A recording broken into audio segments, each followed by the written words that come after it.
ગઠબંધનના કોંગ્રેસ પક્ષના ઉમેદવાર તરીકે આજરોજ તારીખ 18/4/2024ના રોજ ડોક્ટર પ્રભાબેન તાવિયાડે ઉમેદવાર તરીકે પોતાનું ઉમેદવારી પત્ર ભર્યું।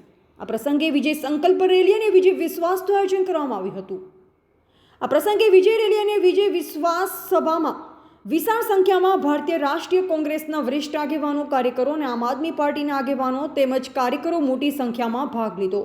કાળઝાળ ગરમીમાં પોતાનો કિંમતી સમય ફાળવી રેલી અને સભામાં જોડાયેલા તમામ સભ્યોનો હૃદયપૂર્વક આભાર માન્યો હતો। તેમણે જણાવ્યું હતું કે આપ સૌના આશીર્વાદથી બદલાવની શુભ શરૂઆત થઈ ચૂકી છે તેમ જણાવ્યું। આ સંકલ્પ રેલી અને વિજય વિશ્વાસ સભામાં જિલ્લાના દરેક તાલુકાના તેમજ શહેરી નગર વિસ્તારના, ગ્રામ્ય વિસ્તારના આદિવાસી ભાઈ બહેનો, વડીલો, આગેવાનો, જનપ્રતિનિધિઓ મોટી સંખ્યામાં ઉપસ્થિત રહ્યા હતા। કોઈ અનિચ્છનીય બનાવ ન બને તે માટે પોલીસ બંદોબસ્ત ગોઠવવામાં આવ્યો હતો। જિલ્લા ચીફ બ્યુરો અંબારામ કે ખાંટ સાથે કેમેરામેન કપિલ બારિયા, મધ્ય ગુજરાતનો અવાજ, દાહોદ।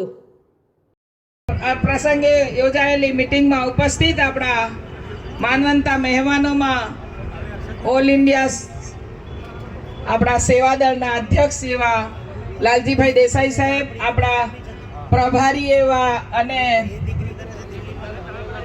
એક્સ IAS ઓફિસર સર્વશ્રી અમરાણી, સંજય અમરાણી સાહેબ, મારે સર્વ